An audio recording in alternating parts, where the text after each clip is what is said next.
right now. I can also show you. Hi, my name is Ching Juhl. Right now, we are on Clubhouse. What is Clubhouse? Clubhouse is a house with actually no bed and table on it, and it's just the people come in and yabba yabba yabba, and they don't even see each other. Not like you can see me right now. And Clubhouse is an audio app where it's like imagining you're going to a university, walk in the hallway, and then you notice this rooms talk about philosophy, and the other rooms talk about religion, and the other rooms talk about video or film or whatever. Or other rooms talk about religion. Oh, the other rooms talk about video sorry. Or film. Sorry. My other phone is Ching's having a time displacement. Multiple Ching universes. Sorry, right now. my other phone is just like went on. I don't understand. Let me turn it off. Sorry. So anyway, what was that? Yeah. Anyway, see, that's I need assistant. You know, like Shirley needs assistant. I need assistant. So where I was talking about Clubhouse. So right now, I'm talking to many of my friends and colleagues and crime. What do you call? What's the words? Crime in together doing crime. And then anyway, so we've been together for like 90. Today is 6 episodes. Yeah. So yeah. Yeah, my name is Ching Juhl. I do a lot of videos and I make films, long films, short films, and cooking films, and how to and political what do you call rallies, and yeah, and protests. Yeah, I made last year, was it last year or the year before, I made Black Lives Matter, and that short video actually was liked by a German company and a TV company, and they're making a series of this subject. So they actually bought some of my clips. Yeah, that was nice. And so the film, their TV series are shown on like a German, like PBS, stuff like that. So anyway, we're talking about today different things, shooting and editing. And do you guys have any podcast questions for me before if we wanted to watch some if you guys downstairs, if you have a very short video, maybe you can send it to me and we can watch it and then we can make comments. How's that? Anybody?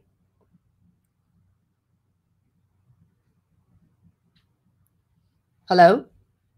Can you hear me? I'm sorry, Juhl. Ching, I'm watching your video on an actual computer. I'm normally not a phone person. In fact, I have one documentary entitled "Smartphone Stupid People." Oh, so smartphone stupid. And I'm the one who developed the term phone hole.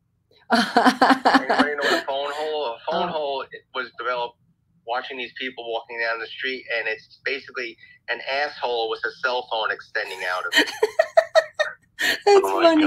I was thinking more like the phrase that we use with people that take too much ketamine that we do with on the ambulance. We call that the K-hole. They're just in this hole of darkness, and it's the same thing for smartphones, but I like your definition better. There are actually ketamine overdoses, Eric? Oh, dude. Yeah, people take it recreationally, and it gets really weird. Yeah, they go in the K-hole. Actually, we're getting way out of the weeds. Oh, that's funny. So it's phone hole, though. It's the same thing, man. People bump into you. I watched a guy walk into the elevator door the other day at a hotel. It was hysterical. Like, people are idiots, man. Their phone is sucking their brain out. My favorite up here, though, where I live, is people that are all about all the conspiracies and the CIA. But they got their smartphone, and they're posting on Twitter every day. And I'm like, you guys are providing the information you're worried about, you know? So it's funny. The phone culture is amazing and disturbing all at once. Right. Thus the film Smartphone Stupid People. Yeah. So how about I have actually a question for you guys. Now, Mark, you're looking at right now my live YouTube channel right now. Actually, I have several people watching. Maybe it's all from this group. And do Do you have any questions for this setting? Well, the thing is, how do we get over the delay? I know there's a few second delay. It used to be a heck of a lot worse when you streamed live on YouTube. So that's kind of a tough thing to get over that hurdle. It's definitely not the upload speed. I would think that, you know, they were waiting to bleep you in case you say a dirty word or something. But it's like, when you talk about delay, are you talking about when I'm talking right now? Is there a delay, or yeah, it's a slight? Yeah, you're about a 5 second or more clip. Clap your hands. Okay. In the next one, and Clap my hand. Okay, I was holding my. Yeah, you guys. What he's talking, the latency on the back side is going to be variable everywhere. Like when you're watching something live, like we stream live concerts, right? It's never really like quote unquote live. I mean, it can go from a quarter second to 10 seconds delays we've seen on our master streaming out. And so you can't, the thing is, the way you deal with it is you don't think about it. If you need quality control, you have to have someone else do it. You can't really be making the content and feeding it out as a director or a technical director and the stream guys. And what we usually do is the person on our music crew, there's always one guy running the stream, right? He's the stream tech is kind of the title that we've laid into. He's watching the relay, but he doesn't listen to the audio much, you know, like he'll tap in on it when he's not paying attention. So he doesn't get confused because temporarily it'll just screw with your head if you got too many delays going. I've been in that world with a shitty system. Oh, I can see Ching now. I got her up. She's holding up her phone. Yeah. Hi, Ching. Hello. You know, yes. The delay is just a processing speed. You know, audio processes a lot faster than video, and depending on the type of video you're uploading, that's the case. It just takes a little longer for video to process. Yeah, audio. Exactly. But you know, that's so the many thing. points of failure. It's the audio comes over so much quicker than the video does.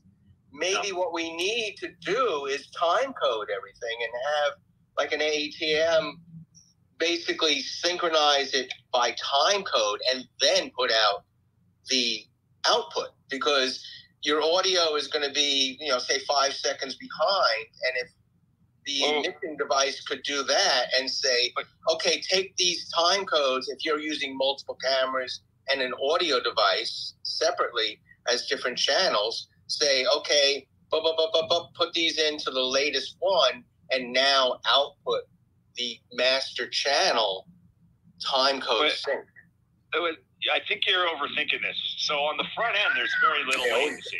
At the front end, meaning from the point of when we finish the product and we send it to wherever it's going, right? So all the cameras, I don't have any latency issues there. Sometimes we have to work them out. Switchers will do that. Like there is a delay feature on those ATEMs, for example. But what you're seeing is the delay between something.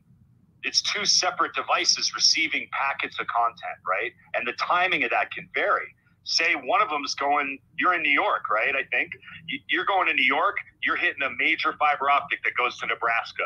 Then it branches out to Denver. There's somebody in California that just went to Starlink that went to Indiana. You know what I mean? So nobody is going to, no two devices, unless they're on they're never going to have the processing the same because they're receiving these packets, putting them back together, and then playing them for you.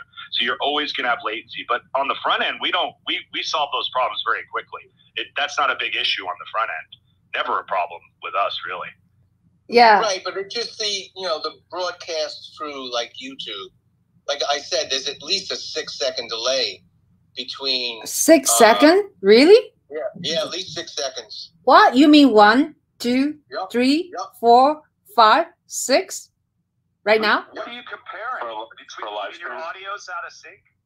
Yep. If your audio's out of sync, I don't know what that is. That could be your computer, but in theory, there's different delays between devices. I thought that's what you were talking about. So you have an out of sync issue there. That shouldn't be happening. Well, basically what it is, Eric, is I'm listening to this Clubhouse on my iPhone, but I'm watching and I was listening to the YouTube on the computer. Yeah, the only way to sync those would be to take the signals into a central processing on your end and then feed them out. Like if you were distributing to multiple, here's an example where we do that. We have one box that then feeds a bunch of monitors around the venue. So other people, like when they're in a bar, they can see it. Yeah, you're trying to get your timing from two different devices, and you're not going to be able to do it in the internet the way it works. Well, that was my point. If Ching wanted to use a multi-device ATEM to send out a signal, that really wouldn't work. It's inconsistent, right? Like, yeah, go Darian, help me out here. Hi, Darian. She was just talking about YouTube, I think, right, Ching? Correct me if I'm wrong. So there is always a delay with StreamYard because it's compressed and it's it's like a bridge app, I guess, for lack of a better term, right? Streaming platform, right? That connects YouTube to your audience, right? If you're talking about connecting with on top of that with Clubhouse, then yeah, that's another variable to factor in, right? Yeah. Well, so good question, Mark. Should we move on? I was just going. I was asking you a question right now. I'm looking at my screen, looking at myself. I hope someone can jump on in. If anyone want to jump on in, I'll give you a link. Okay, that'll be so much fun, right? Darian, you want to jump in? So anyway, yeah. I have a question for you. That do you have any questions for how to do this kind of a live interview? I do interview, of course. Right now, I don't nobody to interview to, but this kind of live setting. Right now, the light, because I'm using the natural light. Now the sun is going a little way. So that is something you have to think about, lighting consistent. So I've been actually interviewing people at 5 p.m. now, and I actually like it because I don't have to worry about the sun goes down. Yeah, so the lighting I can control more. It's dark at 5 p.m.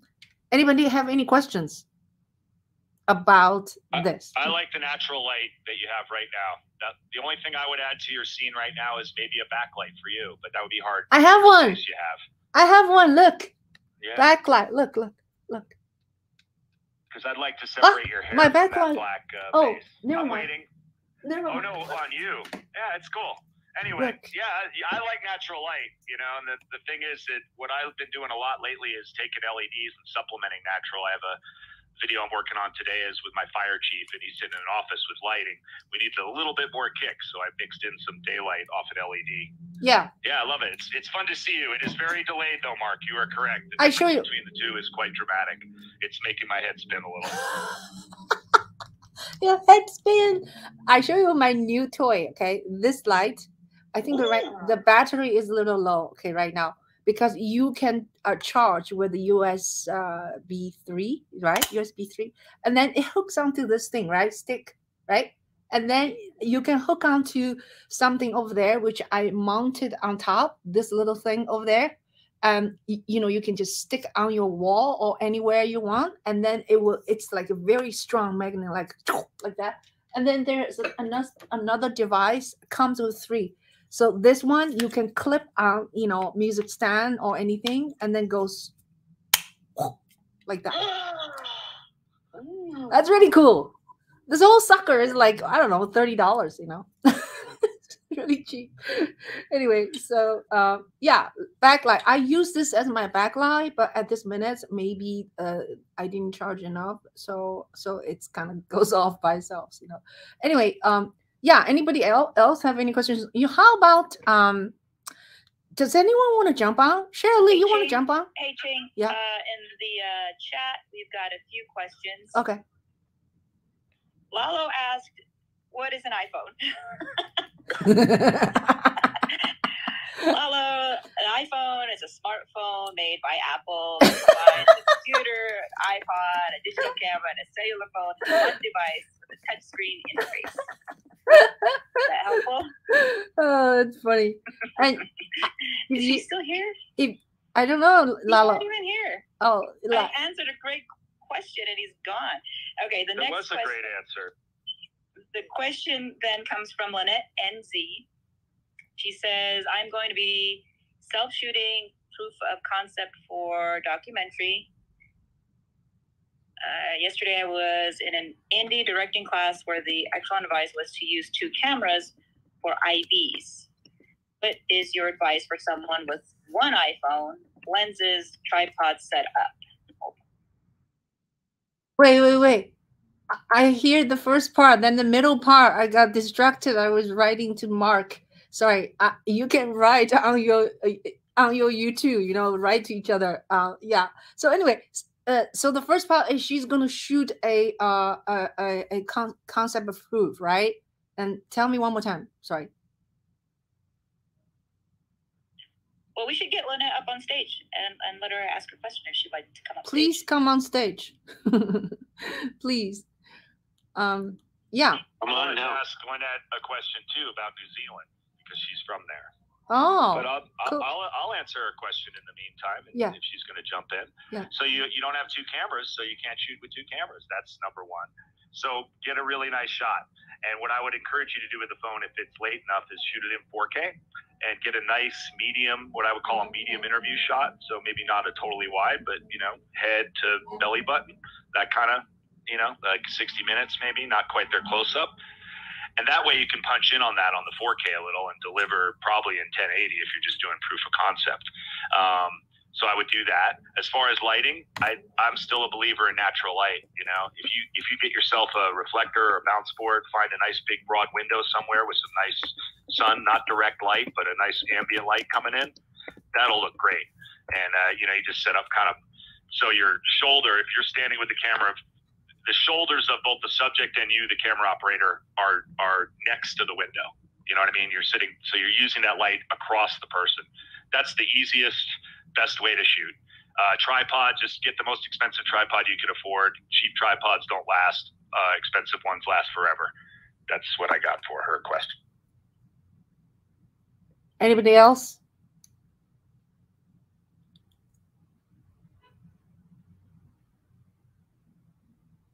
Well, I'll just reiterate on what Eric said. Is definitely shoot in 4K, punch in, but also shift the screen after you punch in so it actually makes it look like a second camera angle. Yeah, it's always a cheat. Mark's right, but yeah, you got to be careful with that because you aren't really changing your camera angle. Yeah, if you shift it a little, but that can mess with your composition a bit. But yeah, you're right though. Try to manipulate it a little bit because it'll fool your eye into thinking you're actually taking a second shot. I have a question for Lynette. Real quickly. Oh, I have a question for Lynette. When you say you're in the indie directing class where the excellent advice was on use 2 cameras for IVS. What is that? Interviews. Okay.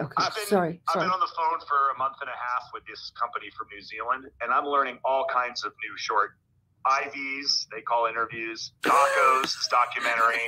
What was another one I had to ask him about the other day? I'll think about it. They have a cool set of words that they use to describe stuff, and I had no idea what he was talking about. And we joked, Sid and I, the producer, joked about it on the phone the other day. Like, I've given him a couple too. So that's what IVs is interviews. Yeah.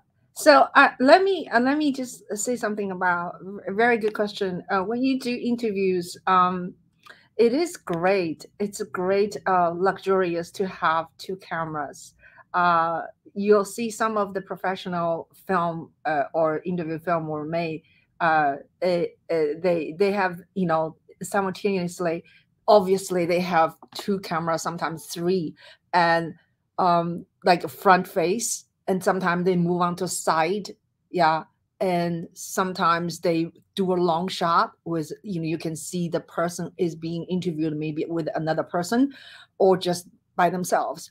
But I think depending on your level of shooting, your level of like say how you want to accomplish, you want to apply for, are you a very experienced filmmaker or are you just a beginner? I think the content of interview is the most important thing. Is the variation in the camera is just icing on the cake. So yeah, so I don't think one should worry too much at the beginning. And the very basic way of shooting interview is that, first of all, audio has to be very, very good. You should use lavalier or the camera really close to the subject, and make sure, you know, it's a very standard format as 1/3. Rule of third is having the person in 1/3 of the camera, the screen, you know, and looking. If I'm talking right now, right? If I want my camera go, oh, let me see, how do I do this?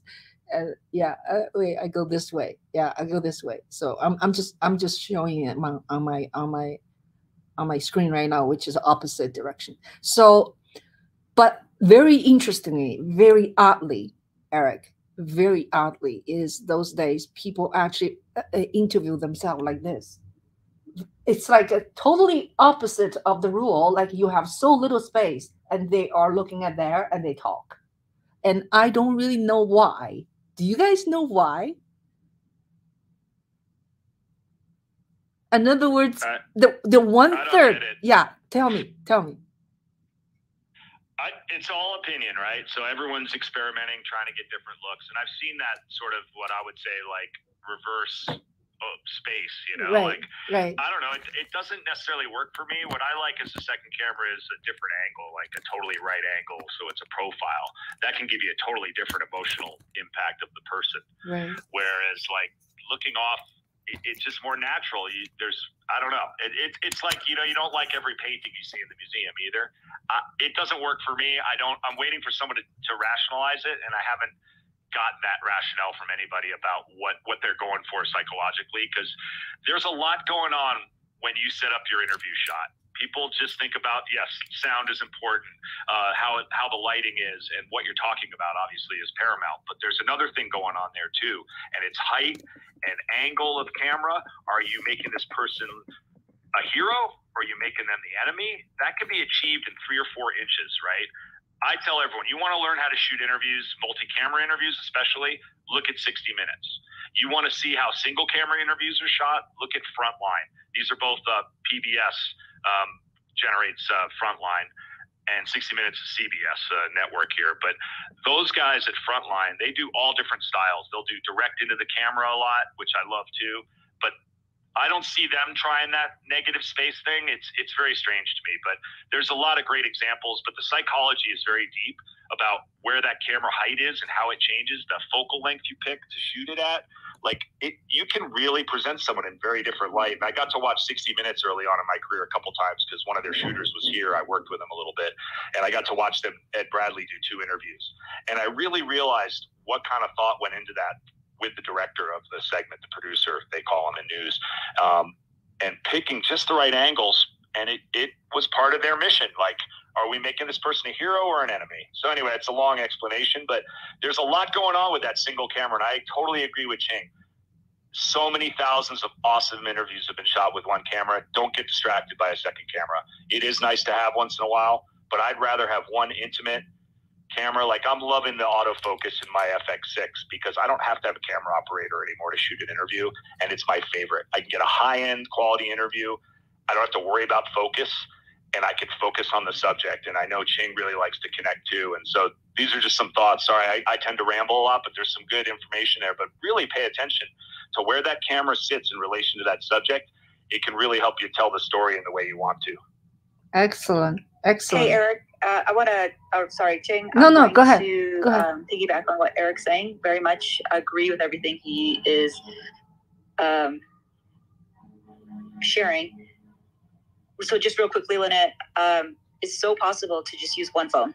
It is a luxury to have 2 or multiple, but to have that one, that you will start to train yourself to understand how this one piece of equipment, what you can do with it.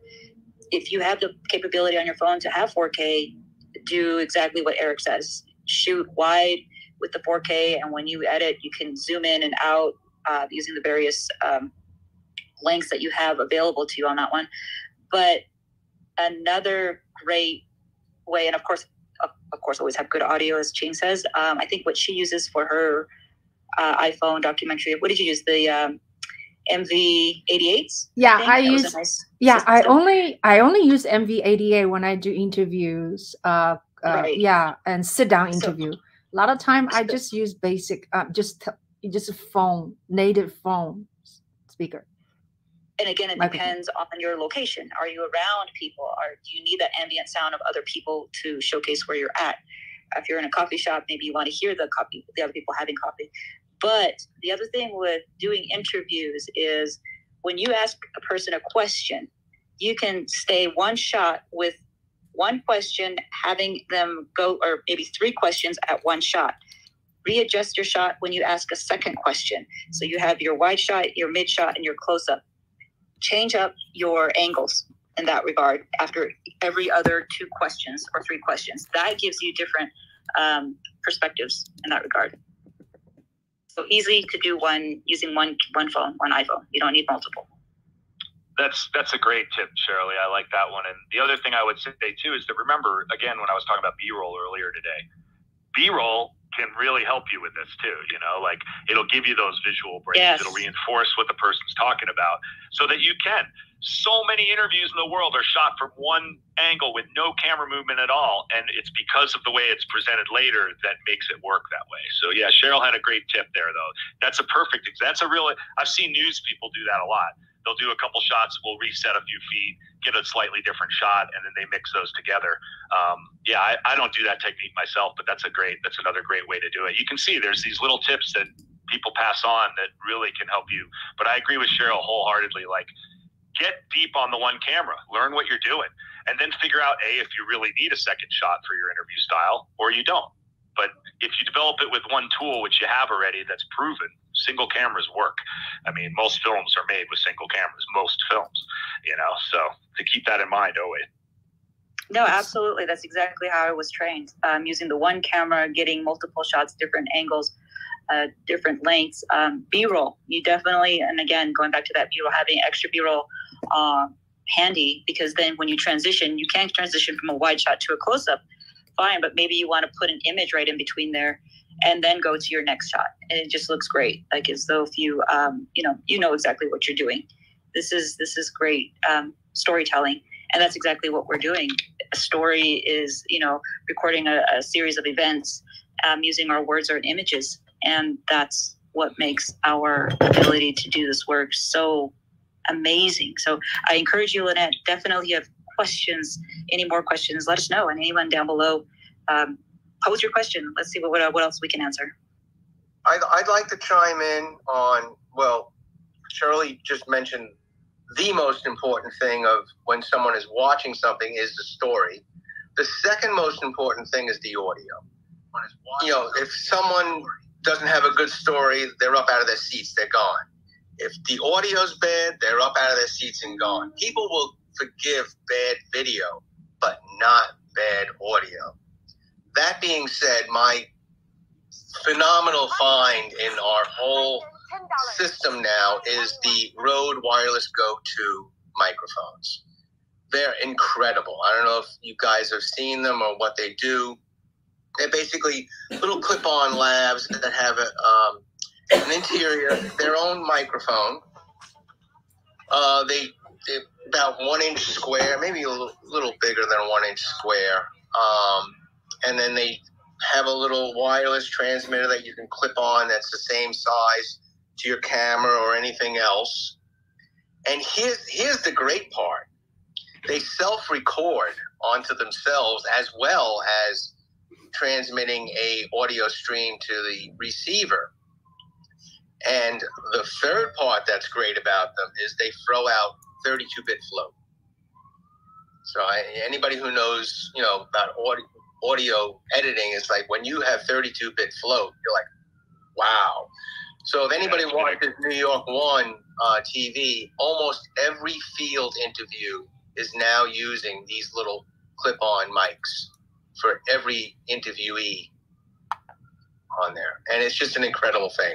I have my setup on my 14 Pro in a small rig cage with 3 hot cold shoes on top. I throw one for the receiver, and I can actually input 3 microphones into my iPhone using the little Rode, I don't know what it is, junction box. So I can use 2 Rode wireless lavs and my Rode micro shotgun on top. And I can have 3 channels going right into my Filmic Pro. All right, but keep audio in mind. That's probably one of the most important things after your story. Yes, agree. Definitely agree. Hey, Daryl, you haven't talked much. Would you like to introduce yourself, dear? Darren, not Daryl. Darren Dangju, are you there? Hello? Okay. I bet you he's busy doing something really cool. Darren, yeah, how about we move to Cam? Hi, Cam, how are you? Hey, everyone. Happy Friday. Happy Friday. Good to see everyone. Love talking film, as always. Yeah, so you know what, since we are actually YouTube right now, I thought it would be nice for us to do a very short 1-minute intro to our audience, if you don't mind. Okay, so shall we start? Let me see my PTR. Yeah, Cheryl, let's start with you. I know we've done this earlier, but let's do. Oh, somebody's making coffee. 朱一龙啊，你稍微轻一点好吗，乖乖。I asked my son softer. Cheryl Lee, would you like to introduce yourself? 1 minute. Hi, good afternoon, everyone. My name is Cheryl Lee Francis. I'm a video audio production contractor. I reside here in Arizona. I think I hear feedback from Ching's microphone on. Oh, sorry. Okay. And I lost my train of thought. I've been working in video production for about 20 years. I started off working in PBS and moving on up to larger markets. I've worked in radio. I've shot sports for intercollegiate athletics. I worked all my way up, owning today my own video production company. I make commercials for mid-sized to high-end organizations and nonprofits. And preferably, my niche is working with indigenous communities and helping them market and advertise our stories from our end versus what we'd always had historically were non-native people telling our stories. So professionally, that is the work that I do, and it is a huge passion and a part of my life every day. So I'll leave it at that. Definitely so pleased to be here always with Ching on every Friday. She's going on, I forget what weeks this is. 96. Oh man, 96 weeks is amazing. Learning about smartphone video production and all that we know and sharing our insights. Thank you so much, Ching. Thank you. Thank you so much, Shirley. Mark, 你好吗? 你好吗? Oh, are we redoing the intros? 1 minute. Oh, in 1 minute? My name is Mark. I'm a tax reporting specialist in the investment banking sector, and I trade and invest for my own accounts. And I've started a YouTube channel called Shark FinTech. It's in my bio, and it focuses on financial education as well as fintech and personal tech. Thank you, Mark. Thank you so much. Eric is putting fire. Eric is a filmmaker. Oh John no. Juhl, Dr. John Juhl. Okay. Did you hear like when the phone rings, or just I stopped talking? Just curious. Oh, I'm back. Sorry, I was away from my phone. Oh, okay. Okay. Eric, I said Eric went to 30 seconds. 30 seconds. Okay. Yeah, because I go long usually. All right, 3, 2, 1.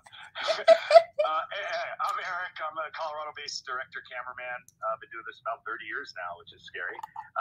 Watched the transition from film to video. Loving the new tools, and I primarily focus on music content when I'm not documenting firefighting as part of my job as a public information officer.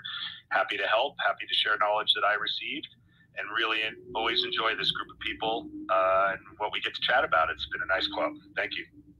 Thank you. Thank you so much. Thank you so much. All right, Mark, 1 minute. Well, guy, What? Can't hear you. I said I'm just this guy, Not that girl. It's that guy. If anybody is a Douglas Adams fan, but if you are, you know what that is. I'm basically just a filmmaker, photographer, cinematographer, just a dude with camera and toys, and I have a lot of projects in the works. That's it. Thank you so much. Yeah. I just wanted to insert some things with Mark. I met Mark in a film festival called Socially Relevant Film Festival in New York, and he was I think working for the festival as a photographer and videographer. And I met so many people here on Clubhouse: Eric, Shirley, Mark, Darian, and Cam. People I have met in person actually is Daring Dangshu, Shirley, Mark, multiple times. So anyway, let's move on to Darian. Are you still working on your multitasking? I am always multitasking, even though I'm not very good at it. I feel as though the world has forced me to be a multitasker and that I'm not succeeding super well at that. No, on the real, I definitely am somebody who does better when I'm focused on one specific task for long periods of time until that's done and then move to the next task. That's my ideal scenario, but the way the world works is kind of a little different than that. So, but I am multi-hyphenate, proudly of that. I make films. I do all of the things that go into making films. And most importantly, I operate the Darian Donju 1 Minute Film School here on Clubhouse, which is having a competition right now. That's all based on making animatics, which is like one of the funniest things that you can possibly do in filmmaking. So I hope everybody has a really great time this month. If you're interested in getting to be a part of that, I will put a link in the chat. Thank you, Darian. Thank you, Darian. Yeah, Darian is very respected in Clubhouse community. Sorry.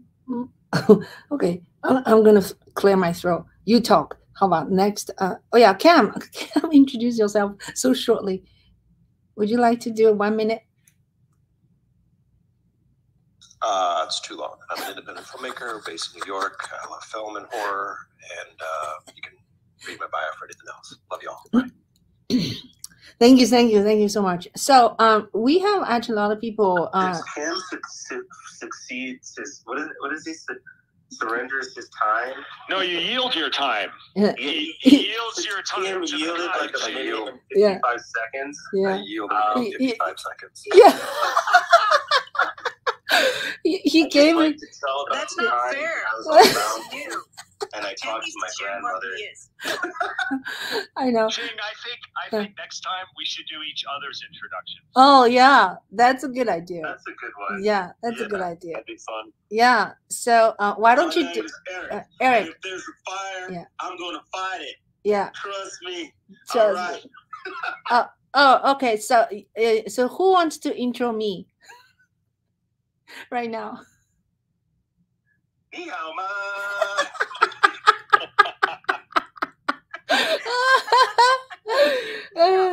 That's funny.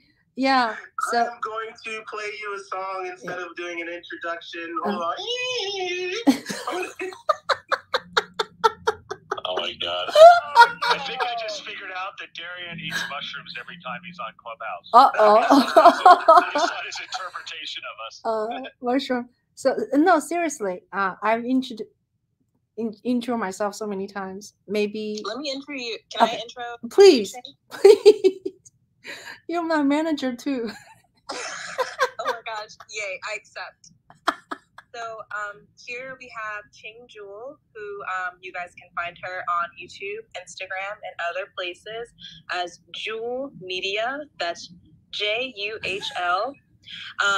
She is a wonderful smartphone video maker. She's a director, cinematographer. She does it all.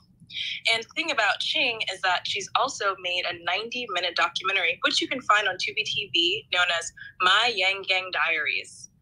If you watch it on Tubi, then she makes that money. So go ahead and just play it in the background. She might make dinner for you after. Ching also, in her former lives and her current life, is a professional violinist and viola player. She's a teacher of those things. And she has a son that actually is a professional violist. Oh, he's a violist. Okay. Sorry. Don't screw it up, Naja. Big violin. Okay. So, and thank you, and don't forget to like and subscribe to Juhl Media on YouTube. Wow, that's the best intro I have ever heard. Thank you so much. Thank you. All right, so it's your turn now, Naja. Intro yourself. Come on. Okay, so here, I'm just gonna do my intro from Brown Skin Naj, not from Naja at all. So hey everybody, it's Brown Skin Naj. I am a new filmmaker, and I only subscribe to Ching's smartphone video production model because I think it's the cheapest way ever to make films, especially since that's something that is accessible to me. I am a recent winner of the Daring Donju's 1 Minute Film School. That was my first film ever in the Grease competition, which was in September. And last month, or a couple of days ago, basically, I was the winner of the audience award for the 1 Minute Film School.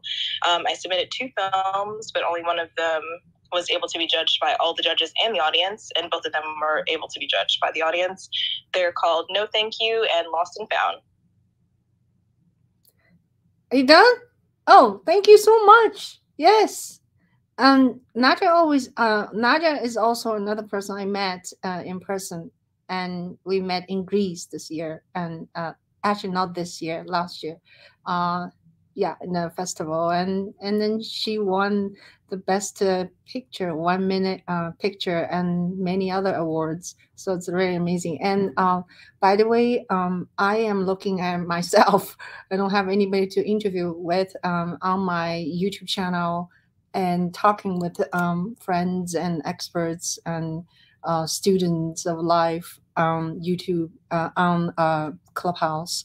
And if you want to, I can talk about how I do my YouTube podcast, or several things I could share with you.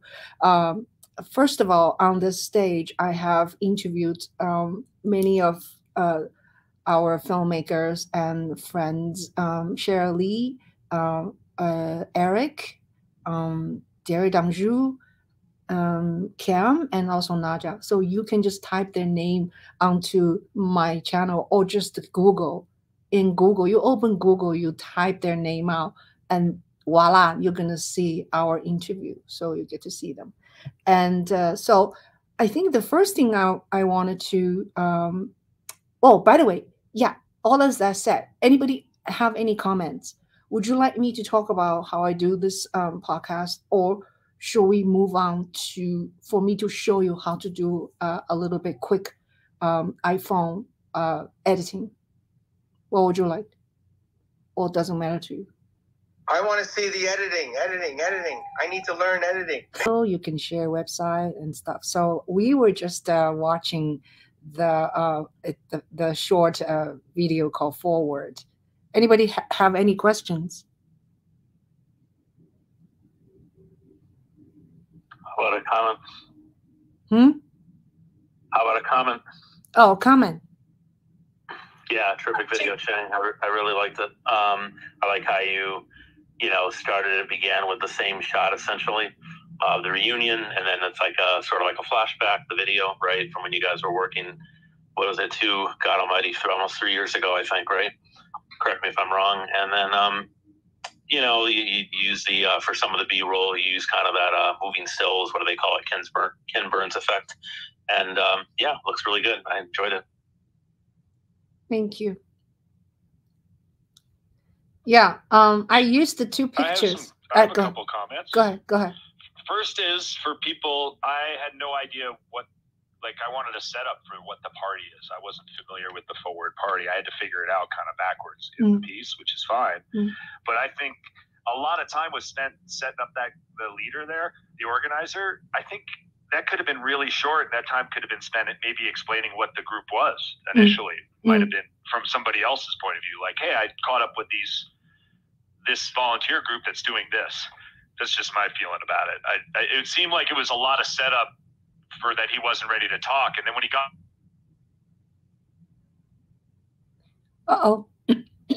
Eric, maybe... Great. The sound was tolerable because of the setting. You know, you had the cafe. You kind of knew why it was loud, you know, so you got that feeling, which was fine. I liked it. It looked great, too. The video looked good. Thank you. Yeah, very good. Excuse me. For someone do not know what is a forward party, I think it's kind of you know, out of nowhere, and so I sort of did it just because I know it. So that's a very good point. And because it's just a one simple event, and they were you know, calling people, ask for more money at the end of the year. So yeah, very, very good point. Even it's a short video, you always have to think of who is watching it, who is the audience, right? And then maybe at the very beginning, I can put a text on it, right? Like explain maybe, or in the end, I can actually in the description, I did explain what is a forward party, but maybe I could do a scroll up in the end just to, you know, explain what is a forward party, right? In a very short sense. Or, I mean, Ching, you seem pretty comfortable as being part of the subject. Like, you like to break the third wall, you know, so to speak, right? So maybe use that as, that's you, you know? Hey, I'm here, and this is what I'm doing, and this is the forward party, and explain it. You're pretty good at explaining stuff very quickly, you know? So I would do it that way. It's more personal, and, you know, it kind of goes along with the theme of your political work, which is definitely that you're in it. Like, I know I'm with you. You're not, you know, you don't disappear in your production, which is fine. You know, that's your style, and it's cool. It's personal, you know, and that's why I think people attach to it. But that's what I would do. I would actually put either yourself, or maybe it's a shot of you in the club, in that cafe, crossing a mirror with the camera and talking about what it is. I don't know. I'm just thinking out loud about solutions, but I'd rather see you or hear you explain it, or one of the people explain it, than see a text myself. But that's personal. Yeah, no, very, very good point. Kind of a little like a vlog, you know, right? A vlog in what's the word? Unintrusive way, you know. So anyway, yeah, they always ask me to go to these things. They knew I was, you know, going to shoot, but that day actually I was really tired, you know, so I was like not shooting that much. Otherwise I would shoot drinks, you know, chicken wings, or, you know, the setting, you know, the place is really amazing. It's called Pink I have Garden. one other thought for you, just as someone who's been an activist too, that these videos won't serve the cause if they don't reach people that have no idea what it's about. You know what I mean? So you got to keep that person in mind. Like the regulars, the guy who knows exactly what the forward party is and has his mask hat, he doesn't necessarily need to see this video, but he's going to see it and get excited about the idea. But to me, the more powerful thing that you can do with the content, the access you have, is educate people about what the forward party is, which is universal, you know, base income and other ideas about the economy that seem pretty reasonable, but people have no idea what it is. So I think you're sitting in a great position to get the word out to people that don't know. I mean, I only know what that video is about as far as what they were doing because I recognize the math shirt, and I know what that math shirt means. So that I mean, I hope you don't mind. I'm being very honest and just telling you what I think about the project. I think hopefully that's useful to you. And you know, you do whatever you want, but that's been my feeling about it. Like, you have a lot of power to educate people about Andrew Yang's principles and now the Forward Party's principles, that people aren't getting that message, you know. And if I'm not getting it, I'm pretty media savvy. That means that they're the other, what is it, smartphones, dumb people, those people aren't getting it either. So I just want to encourage you to just make sure you educate the people that don't know, even if it's 10 seconds. Oh, wait, you know, that sounds cool. I can identify with that. I want to learn more about volunteering. Yeah. Smartphone stupid people, Eric. That's totally. Thank you. .com. Yeah, totally good. So, how about do we it would be nice to have more people on stage. Do we have something in your hand that you can follow me to do a short editing? Are you going to show us on the YouTube? I'd love to see you edit. Go to YouTube. Some footage on the YouTube. I don't know if you can share your computer screen, or where did you edit it? You edited it on the phone? Yeah. Ching, I was curious, for StreamYard, does it have ability to share your screen, your phone on StreamYard? I don't know. Somebody in the Tech T who was here earlier, she said that that's what she does. So I didn't know, because I haven't used StreamYard. Oh, you mean StreamYard, you can share the phone? You can share your phone. Oh, let me see. Or you share the screen, like you can do on Zoom as well. Like share screen. Extra camera. See what you get by upgrade. Oh, you have to have an upgrade. Yeah. I haven't used StreamYard a lot, but I think that's in the Pro version. There's a way to feed extra pieces into it. Yeah. I used to have Pro. They charge $50 a month. I was like, maybe too much. You know, I have to pay $600 just to have a StreamYard. I was like, forget it. You know. Yeah. But let me try this. I am now. What about other virtual switchers like OBS? What? What's OBS? Well, there's Eric, have you worked with OBS? Okay, I'll give you a link right now. Okay, so, yeah, and pay attention to the music. That is a music also. It's I played my instrument. I think I played the viola in it, electronic viola or something.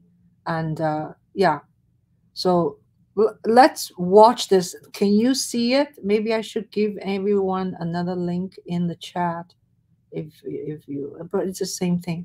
So One Night Stand, okay? After you watch that, maybe you have some questions for me, okay? Can we do it together again? It's only 1 minute, maybe few seconds for credits. Okay, you know, actually, let me find it on my, wait, hold on 1 second. Talk among yourselves. Hold on 1 second. I'm just trying to find it on my, what do you call, YouTube channel, so I can share this video. Share the video on here. So, hey Ching, while you're messing with that, I'm just gonna step out today. Thank you, everybody. It was a good combo. I appreciate you all, and do good work out there. Thank you for coming. Always. See you, Eric. Okay, so I've seen the film. It's not what you think. One Night Stand. I got myself a boyfriend. All right. Are we ready? Okay. One Night Stand.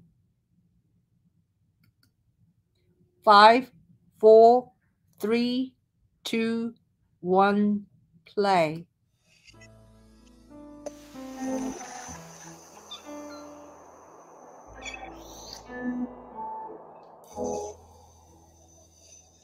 There used to be a man who lived here before. There used to be a boy who went through the door.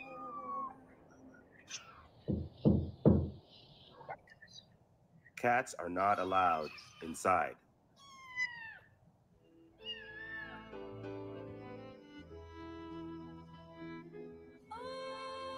Oh, we can go to the market.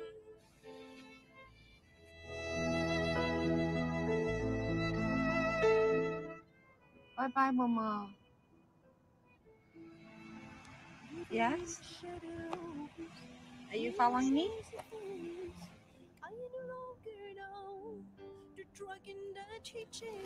Hi, Mama. Is that you? Is this you? How does it so fade away the fear? How do you live in the world? Yeah. Okay. Do you see it? Very nice, Ching. What is Mama and Jenny's a cat? Yeah. Yeah. It's cute. Mao Mao means Chinese. Yeah. Cat. All right. Anybody have any questions from this short 1 minute?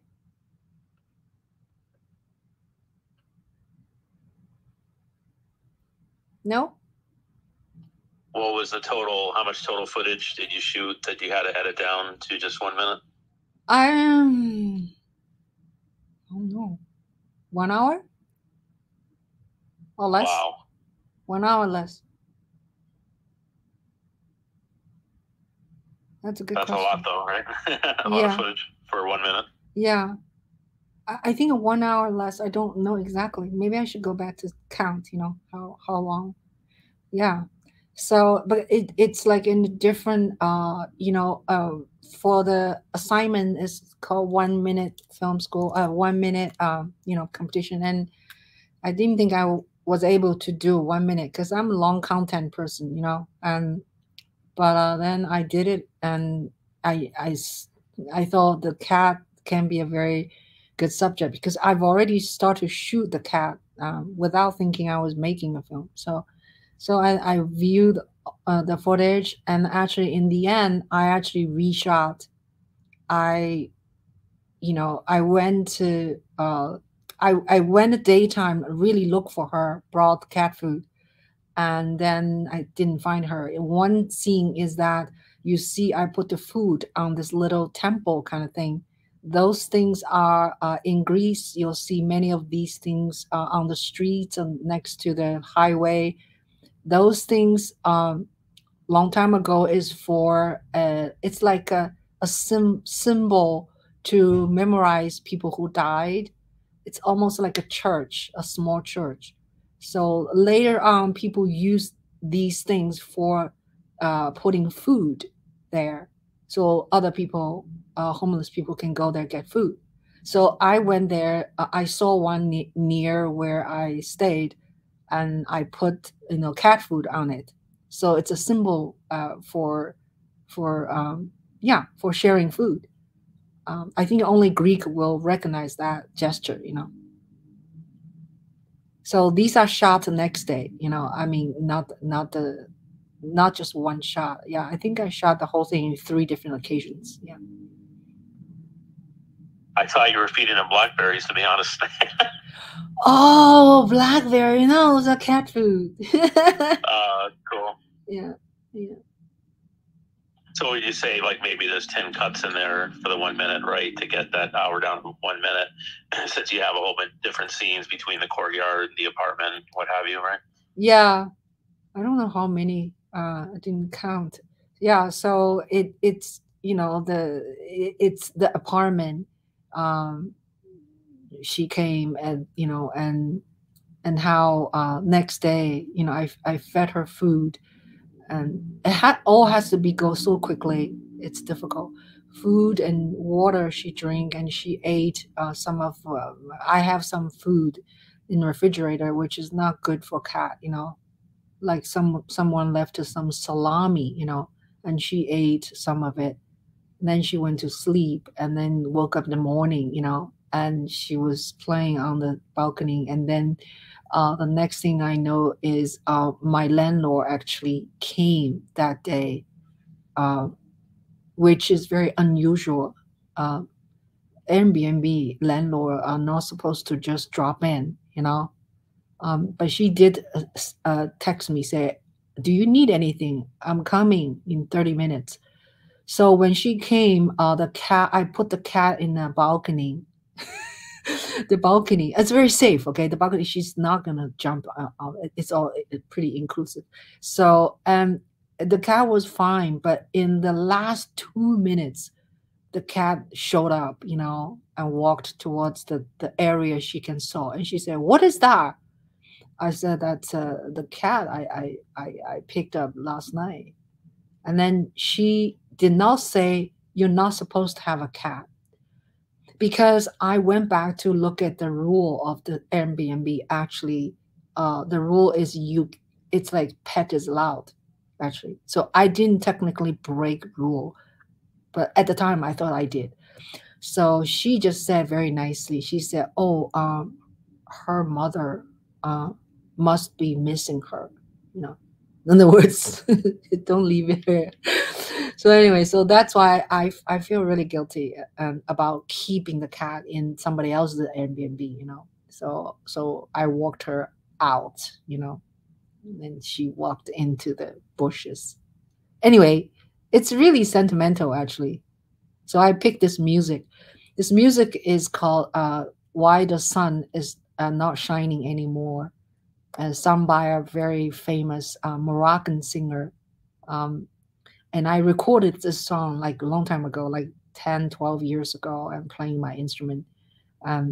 Yeah, and all my playing was improvised. Yeah, they just gave me a track of a keyboard and her singing. So I just played my instrument and doodled around. Yeah. Anyway. Okay. Anybody? Oh, we have actually. Quick question. Yeah, please. So I have a Mac also. I have a little glitch in that to fix, but would you say it's easier to use iMovie on a Mac than say iPad or iPhone? I don't have an iPhone, but I have an old iPad and a Mac. And would you say the more features, or it's easier to use on the Mac than maybe with the precision of the mouse as opposed to the touchscreen of the iPad? No. Really? Okay. Well, the whole beauty of doing the editing on my phone is I find my finger moves much quicker than a mouse. And the way store the video also, I mean, when I need something, I go back to my phone and I can find a video and I drag in everything. I can do this quicker, especially I think for prep. Like if I have to drag all the thing into my project and then do this and do that, to me it's much more time consuming. I could do editing on my phone quicker. Yeah. So thank you. I think I'll play with it first on the iPad, and I'm sure you're right, and probably the same for me. So thanks. I could tell. Yeah. No, come over. Bring your iPad. I'll give you a personal tutorial. Oh, there you go. Awesome. Only Mark deserves that. Not anyone else. Well, that's because Nadja and everyone else is way ahead of me. So I'm on editing for dummies or iMovie for dummies at this point. So who knows? Maybe in 6 months or a year, I'll be on Final Cut or what is it, LumaFusion or Premiere? We'll see. Yeah. I think the key is just do it. There is no. I mean, even you hear me say this 10 times, if you don't do it, and it doesn't help. So you have to. People, not you. I mean, people have to do it, and it's like become your second nature. To shoot. The more you shoot, the more you know what to shoot, and when you know how to edit, you will be a better shooter. You'll be a better cinematographer or a videographer, because you know how and where and how long the clip should be, or what story you want to tell.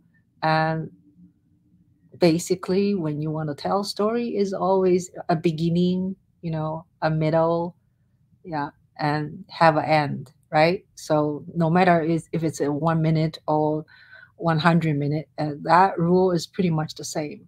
Yeah, it just all depends on how you introduce yourself, introduce your story, in what kind of mood. Sometimes can be backwards. It doesn't have to be beginning. It has to be, you know, end of the results, and you start with that, and then you go, you know, and backflash. Is it called? What is backflash? Yeah. Flashback. Yep. Yeah. What is it called? Flashback. Flashback, not backflash. Flashback. Anyway, yeah. Also. Yeah. So, yeah, we're almost over our hour. So let me do a little bit advertisement, and so check YouTube channel. Like Naja said, my YouTube is a Jewel Media. I have different things, you know, music video, lots of interviews, film, short or long, you know. Yeah, so check it out. And also, what else? Yeah, and check my Yangon Diary. The film is 90 minutes, shot on iPhone 11, and right now is available on Tubi TV, which is a free platform, and you have no excuse not to watch it. You just, yeah, find a 90 minutes time when you watch something, not just my film. Pay attention, you know, like where the shots come from, why. Is this a long shot? Is that a medium shot? Is this a close shot? What kind of transition this is it? So when you watch something, don't just watch for the story. Of course, story is important, but look at a film and video in a different way. Like even when you watch, like, you know, daytime, what it's called, and also CNN, or they do this documentary, and look at how they shoot, you know, how they tell stories. It's very helpful for your own sort of it's like when you watch other people's work, it is like almost like you're collecting, you know, collecting tokens to your own bank. The more things you collect, you know, the better your observer, and then hopefully it will increase or benefit for your own creation. Right? Make sense? Yep. All right. So I remember the first time I ever saw a jump cut was that I recall anyway in commercial, big time commercial film was Martin Scorsese's Goodfellas, and it was seen like halfway through when he's driving down the Long Island Expressway. I think that's what the road was. If you recall the film, Ching, or anyone else. And, I don't remember. Yeah. I think there were a few jump cuts in there, but that one in particular was so good. It was like you just saw like it's almost as if they probably did have not a drone back then, but camera mounted on top of the car or something. To see like the trunk of the car jump into the shot. Going down the LIE or whatever. It's like, wow, that's pretty cool. You know, just jumping right from the scene before, and it gave a very a very graphical sense of motion. Yeah. That like you literally were on top of the car, on top of the hood or something, or the whatever it's called, the top of the car, and you jump, just speeding down the LIE. So yeah, it's very cool. Jump cut. Now jump cuts are very common in a lot of movies and videos, right? Yeah. I want to talk about jump cuts. Right now, because some people are watching me. So this light, right? I gave a link on the YouTube conversation. Okay, a chat.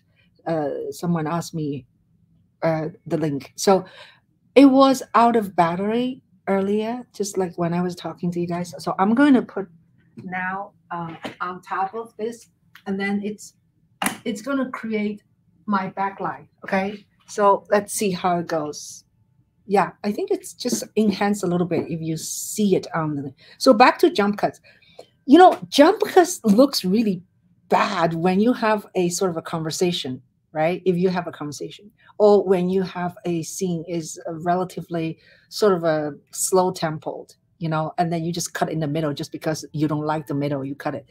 But jump cut works. I don't know when you mentioned that jump cut, I want to see it.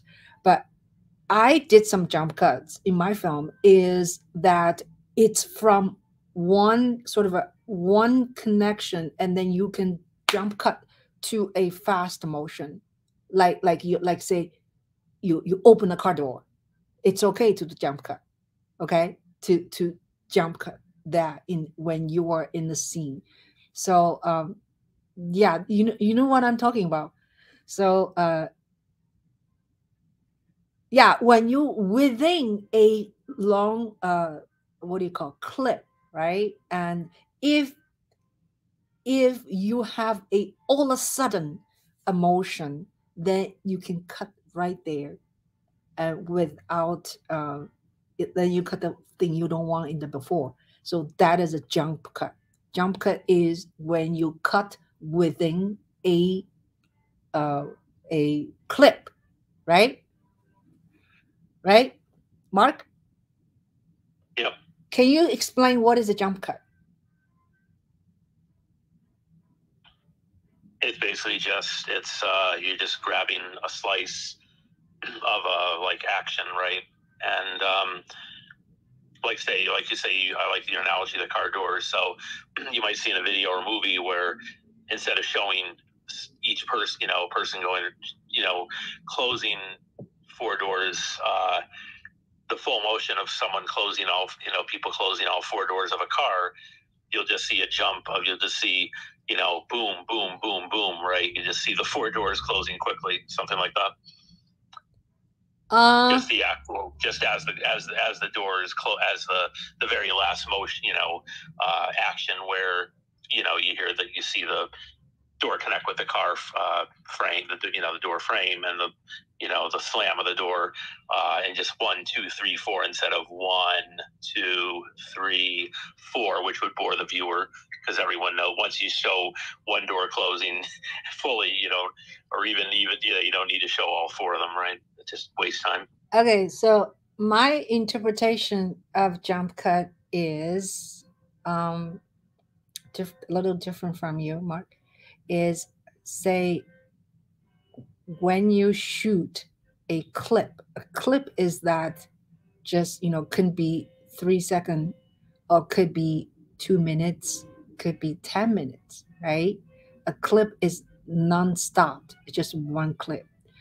So for instance, if I am talking right now, right, and then I turn around, imagine right now you're shooting me, okay? I turn around and I get hold of my cat, okay?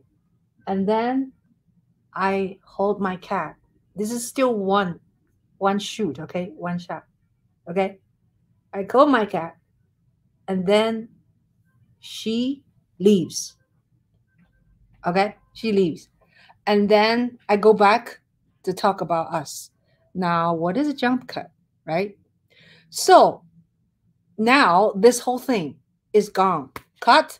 Okay, this whole thing is one line of shot, shoot, whatever you call. Now I go in there, right? And I do not want the part I'm turning around to get the cat. Yeah. So I cut that. And then I just want to come back slowly in the middle. I cut again. So I cut this part, say 4 seconds, right? And then the cut before I cut, the cut after I cut, when they meet together, that is a jump cut. Understand? That's a jump cut. Yeah, okay, I think so. Yeah, makes sense. That's a jump cut. But when you have that cut, right, it can be not smooth, just because it can be like I'm sitting here, all of a sudden I have a cat in my hand. There's not enough transition. Right. Yeah, that's kind of weird. Yeah. But it's possible to do a cut is when I can cut. I hold my cat, right? And then I'm trying to think hypothetically.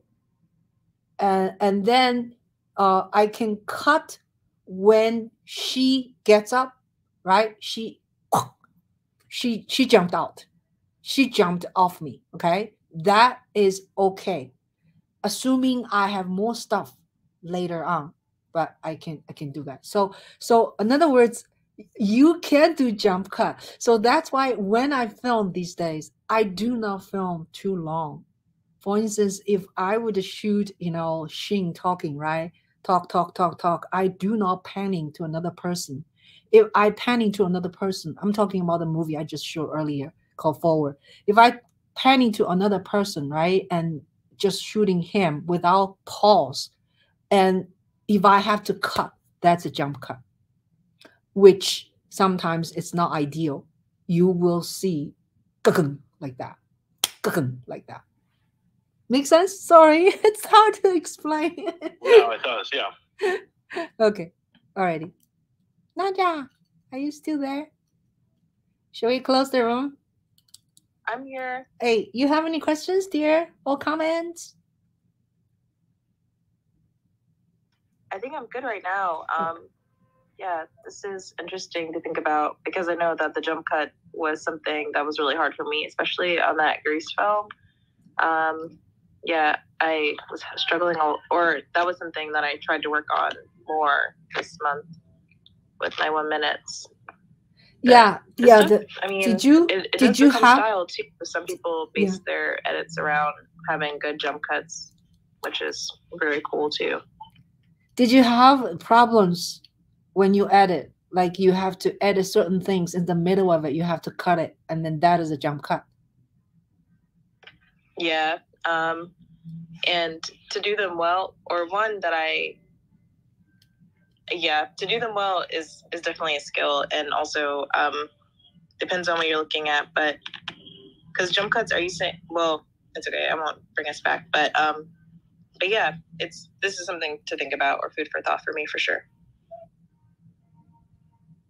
No, jump cuts. It is.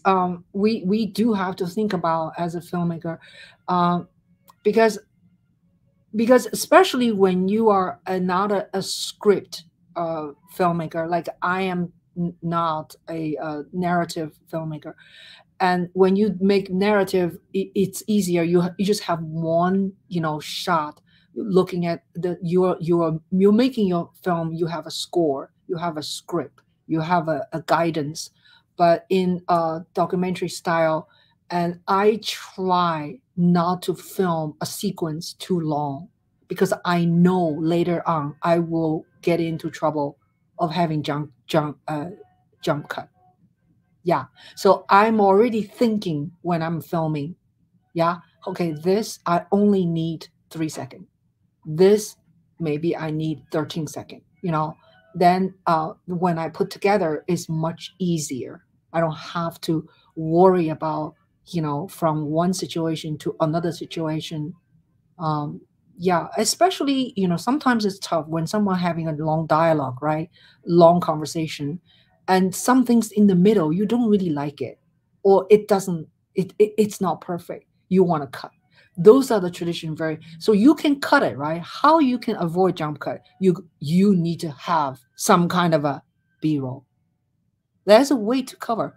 For instance, if somehow this person talking and who has a cat in their house, or who is talking with his hand and his or her hand, so you're going to shoot that hand, animated hand, just by itself. Even you can do that afterwards. Okay, so can I just shoot your hands, especially this person's very moving around, so you shoot that hand, right? So when you want to cut the conversation in the middle of it, you don't like, you cut it. Okay, you cut the middle part, and then the right and left match together. That is a jump cut. Okay, how can you avoid the jump cut? You put his or her hand, the B-roll, whatever B-roll you have. Make sense?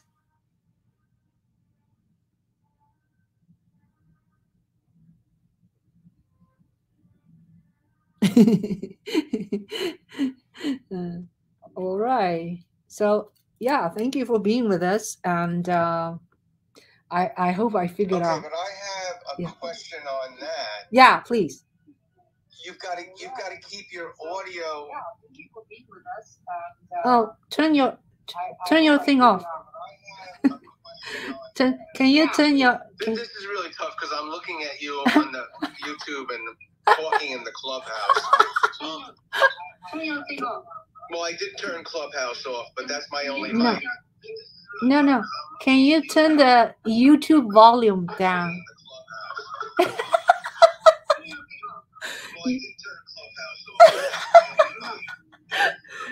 No. Can you turn the YouTube volume down? That's okay. So now I'm just going to talk in Clubhouse and not look at you. Yeah. So when you're doing the B-roll insert into a person's dialogue, of course the audio track is still playing underneath of the entire interview. So if talent is talking, you cut the video out of him saying something stupid or doing something, and you insert B-roll into that 2 or 3 second segment, and then cut back to him talking again.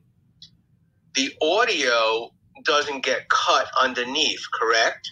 No, the whole thing is you need to cut the audio and video together, and then you put the B-roll on top. It's like you have the B-roll sewing 2 things together. The B-roll is on top of the layer, not in the same layer as the video. Got it? Well, yeah, that's what I was anticipating you saying, but yeah. I don't know. Maybe I would just have to try it myself But you don't want to cut the audio. No, you can cut the audio. You can do L cut. You can do the L cut. Actually, in this case, you don't want L cut. You just cut the section you don't want, right? Like the stupid thing in the middle, and then you put your B-roll on the second layer when you edit on your whatever software you use. In this case, I think in iMovie may not be work. In iMovie, I just use L cut a lot. I don't think I can put another video on top of a layer. There's no layers. But Final Cut, yeah, you can use. Make sense? Also, chunk cut would be difficult or if impossible in iMovie. Yeah, I wouldn't even try it. I would do everything in Premiere. iMovie, you can cover it up, Mark, by use L cut. Yeah, you can. Okay. You can use another. I don't think you want to do like an audio to audio. You can, you can insert something. I don't think you can do it on top though. Yeah, but we have to talk because it's like without looking at my machine, it's kind of hard to really articulate everything. Yeah, but in other software other than iMovie, when you do it, you definitely have much more steps or whistles and bell to play around. Yeah, so yeah, you can do many layers. Right. So in my Premiere timeline where I have 2 video channels and 1 audio channel, for the B-roll audio, would it be a different audio than, for the stupid parts that the talent is doing? And we're looking just at B-roll and you're looking at the timeline, I know. But what audio would be no audio at that segment? no audio. When you say you don't like the stupid part and you cut it, right? And then you will just say hypothetically this person's hand is very animated and it's kind of in the rhythm of he talks the second clip. If the second clip is like oh, welcome, like, so you'll just show the hand goes, and then that covers the shit. So there really wouldn't be any sound under the B-roll. No sound. No sound. Yeah. You just cover the whatever this gap in the middle and with image and no sound. Yeah. The image can be, somewhat related to whatever they're talking about. Or yeah, makes sense. Hey, you know what? How about Nadia? Are you working right now? Shall we watch one of your film, and then we can make some comments? Okay. We have some friends with us. Lambadu. Hi, Lambadu. Hi, Lambadu. Sergeant. Hi, Ching. Hi. Wyatt. How are you? Nadia and Michael. How are you? Good to see you. Do you have any statement or questions for us before we play? Okay, I just joined the room because of the title. I create music specifically on my iPhone. And so, I was interested in coming inside of here and seeing if I can offer any help, chime in on anything that you guys want, audio related, music composition related. And that's that. You guys continue on with the regularly scheduled program. I'm Lombardo, and if you guys have any questions for me or would like me to chime in on anything, I would definitely love to while I have the time here. Thank you. No, thank you. Thank you. And I actually have to confess, I did not understand your question. Can you just say a little louder because your volume is a little low?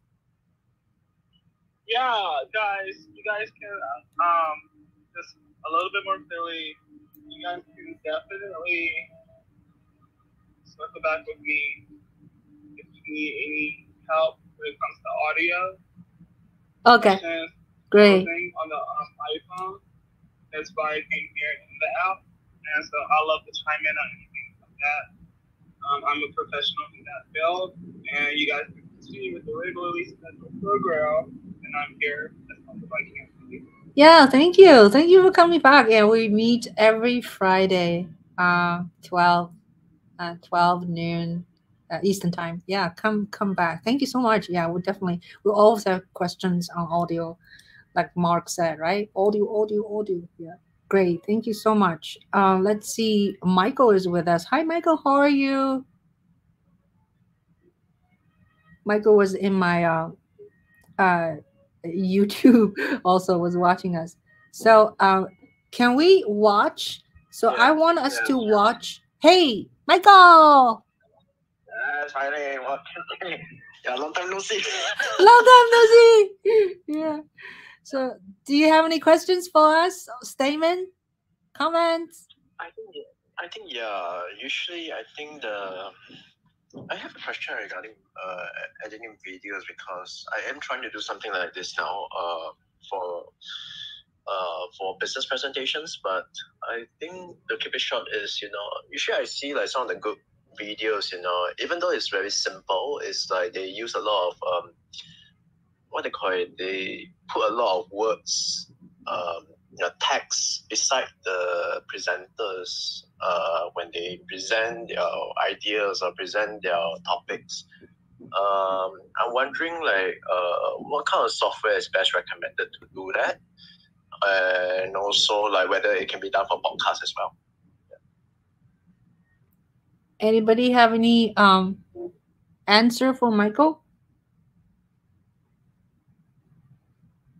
If you can just clarify the question one more time, please.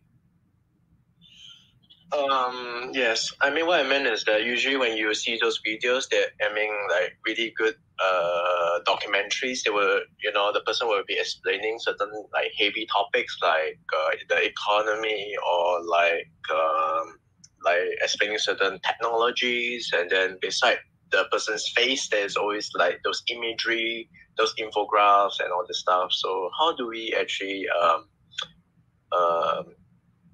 add them into the video, and how do we go beyond text? Because it seems like it seems really advanced, but I doubt it is because. Yeah. So if you're looking for iPhone creation specifically, and if I'm understanding your business specifically, we're talking about having like another text overlay or video overlay with narration. With iMovie, you can definitely import one file inside of there, and then you can also, if you want to do a full text screen, I recommend going to Canva and creating the document in the widescreen format, and then you can create something more eye-catching, something more appealing to add in to the upload into iMovie. Add that on top of the file in iMovie, and then it should be able to play. Maybe it'll go default to, I don't know, Ken Burns, but you can switch it to crop to fill, and you should be able to do that. And I also believe, yes, in the iMovie app, you're able to create narration as well. I hope that answered your question, Michael. Oh, this is perfect. Yeah, thank you so much. This is very helpful indeed. Now finally I can do my work. Great, thank you so much. So let's watch Nada's film together. You have the link. Sorry, I have one answer for Michael, if I may. Oh, sure. Hi, how are you? Hi, Ching. Thank you for letting me in. My name is Gaurav. I am a professional video editor. So I'll just great advice from Lombardo.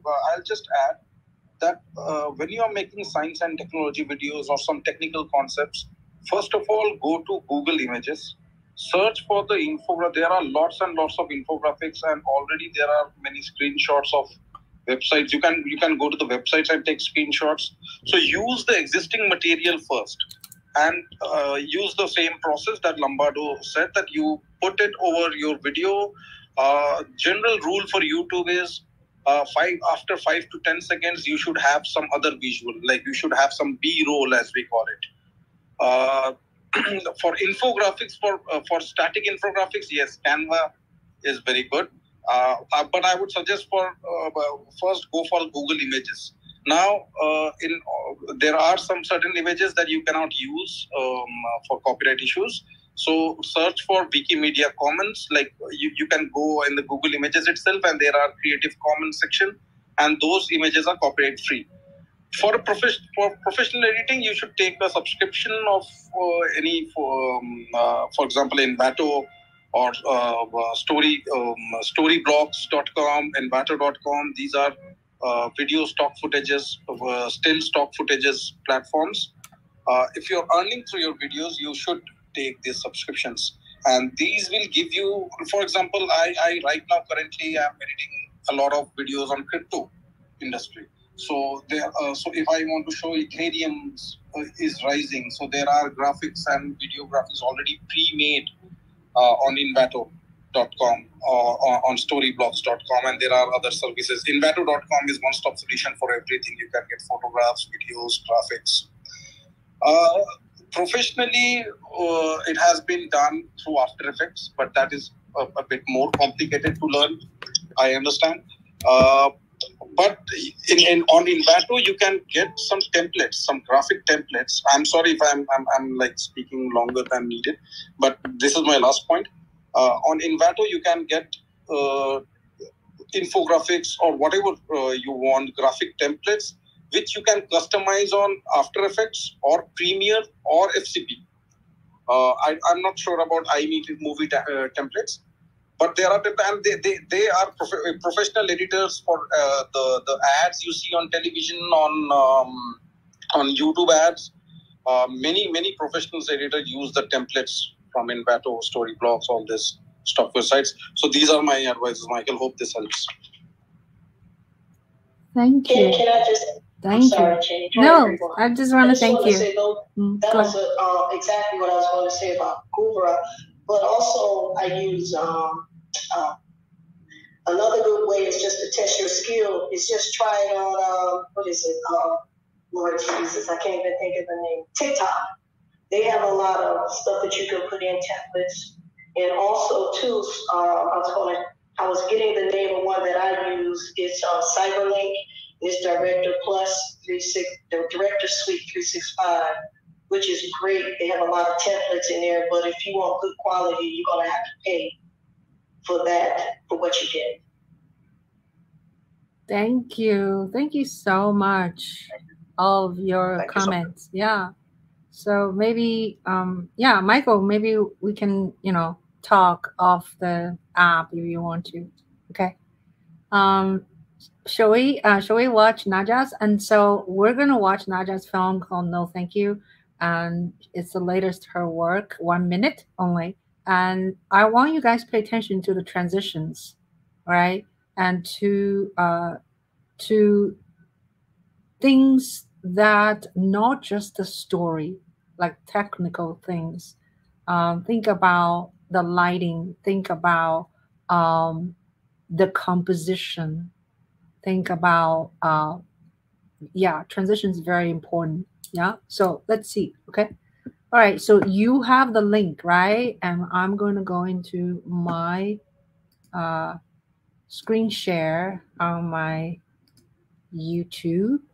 And then I'm going to click that and share. And then, are you ready? Okay. I'm going to count 5 and say play, and we're all going to watch at the same time. 5, 4, 3, 2, 1, play.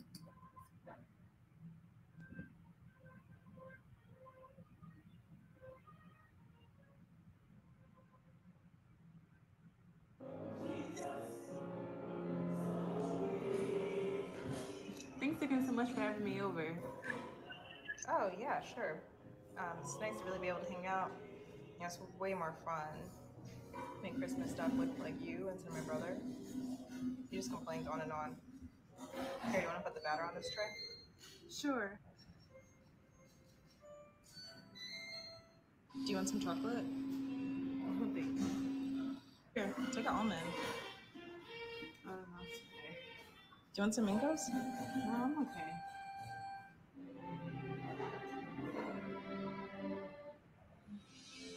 So, like, why did you even come over here? Just to look at your phone? Like, you don't even want to eat anything? I can take a cookie now.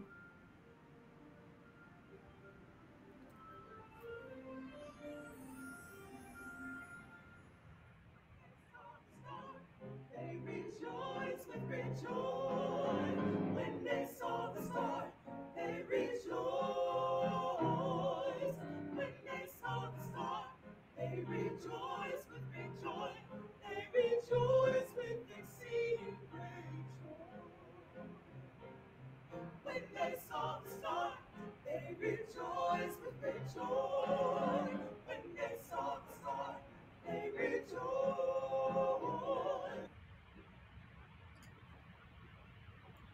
Okay. Yes. So, anybody have any comments, questions? I like it. That was nice.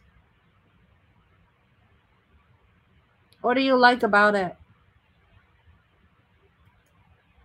I like the context of the fact that she was starting to get very heated. Because it's like, you're not going to eat anything. And like, now I can eat something. And that is not, I'm not a part of the game. I can't eat. And definitely, I got to eat. So, that was very cute and funny. The cuts and everything was nice. I'm not sure if we saw another person. But there was definitely dialogue, so I think that was a very great way of executing that and keeping the audience entertained. And definitely, I wish maybe, I don't know, it's a woman in film school, I'm concerned, understand as I'm looking. I just wish it probably be a little longer, and maybe let's just squeeze that in by having shorter minutes. But yeah, that's that. It's amazing overall. Thank you. Thank you. Anybody else have any comments?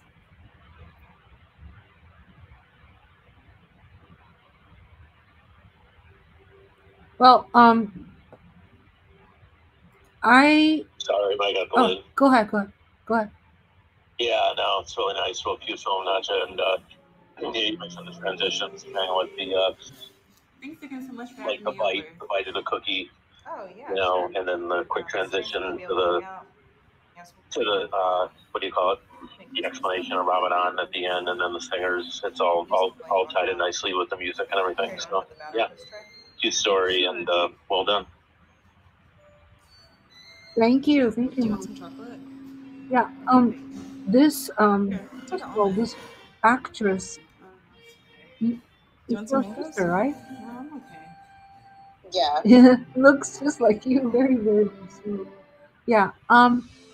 I like it overall. I like it overall, but I have a question at about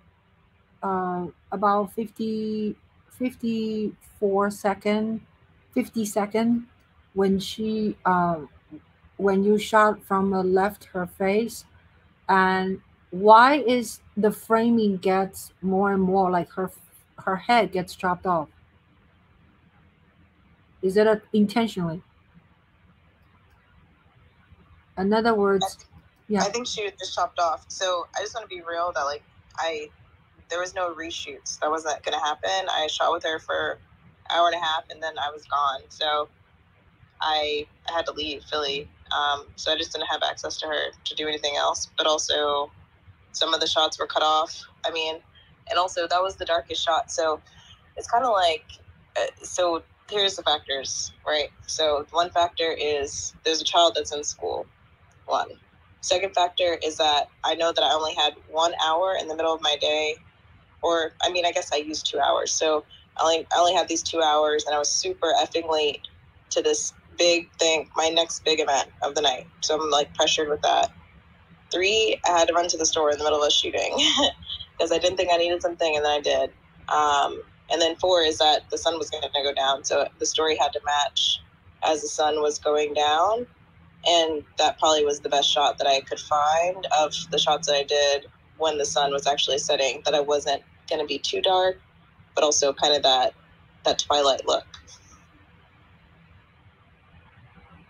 So you're just telling me that the reason her head gradually get covered is because not because intentionally done, right? Because 1, 2, 3, 4 reasons.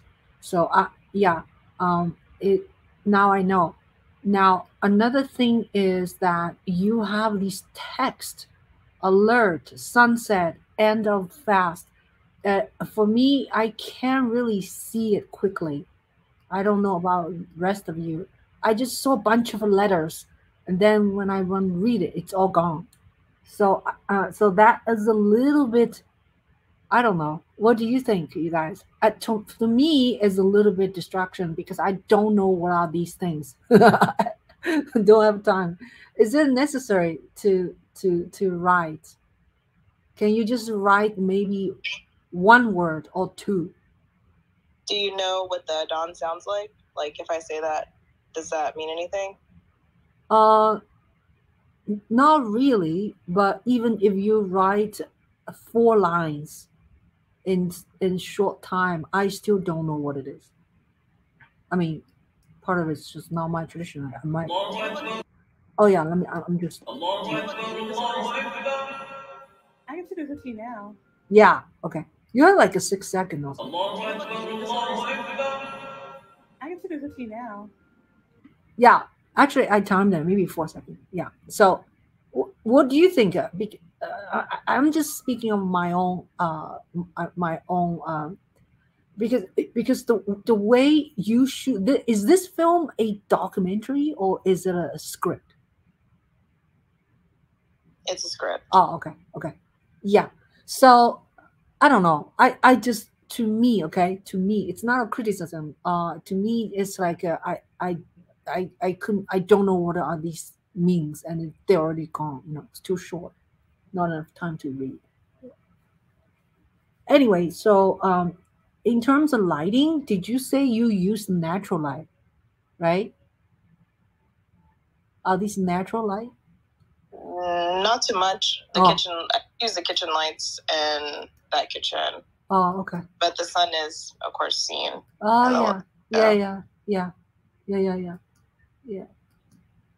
I like the time, where you put there. So it's your storytelling is leading with the timer, right? Anyway, yeah. Anybody else have any comments? I got what she was saying. I thought it was, it's like you said, if someone doesn't know, they put it, too fast. I knew what she was doing, but I thought it was pretty good. What I really liked about it, one of the things I liked was it wasn't so much Ramadan. It was like, I can't eat. And then they actuated then when she finally could, when the guy gave the call or whatever that is, I don't know. So forgive me. But they were saying, now I can eat. And so I got that part. But when you go to the end, it's just the wording. That's one thing I learned from you guys. So when I did my documentary, I made sure that people were able to read, take the time to at least read it, and just from watching other documentaries. And then the letters too small. So if you have older people in there, people who can't see small letters, just to pick up a little bit, make the letters a little bit bigger. But other than that, I enjoyed it. Thank you. Thank you so much. Yeah, I think it's very powerful to explain situations at the end of film, or even in the middle in general, in documentary style, or narrative, and then people will like have a sense of what the story is about, right? And because this is very challenge for 1 minute film. It's such a little time to tell the story, to send a message. Very, very difficult. Yeah, great job. Anyway, I think we're gonna end. It's 3 o'clock. Okay. Yeah. You can hear my background. My son is practicing. I asked him not to make noise in the kitchen. So yeah, and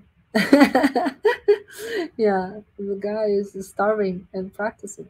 Anyway, so thank you so much all for hanging out with us, and let's come back on Fridays, and yeah, and next Wednesday I will interview RJ, who is a part of the Darren Dangshu 1 minute film school, and he just won the best picture of this December competition, and he's really cool. Yes, dear. I'm sorry. Since y'all critiquing, if you all have a minute, I just I use a lot of beef footage. I'm shooting another documentary, but I had so much beef footage. I used some of this footage in this video I created. I would love to hear you all's feedback.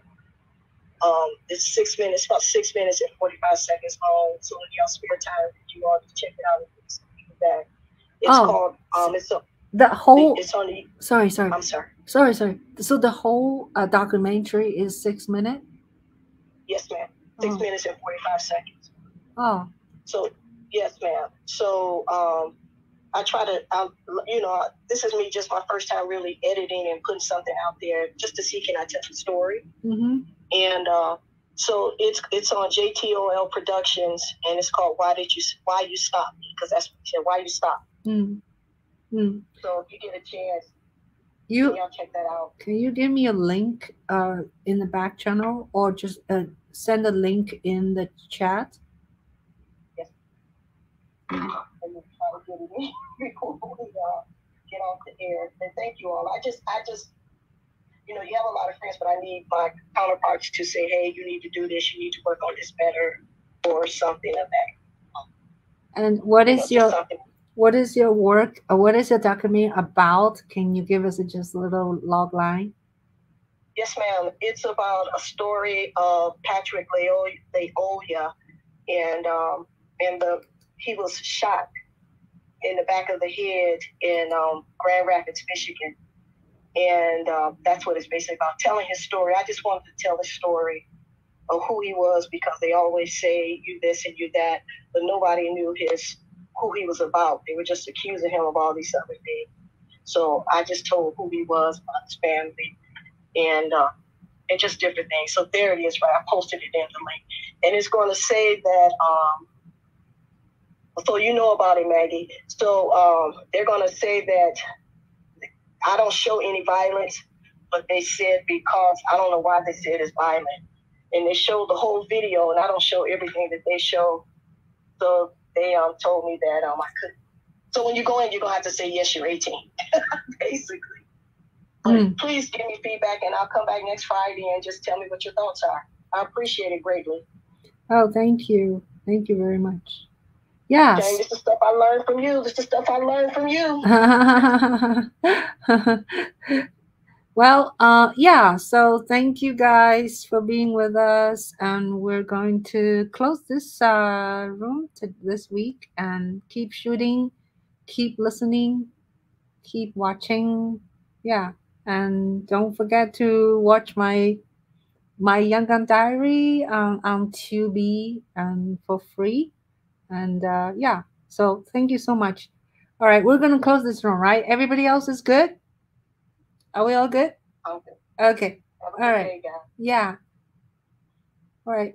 Thank you. We're going to close now. 5, 4, 3, 2, 1.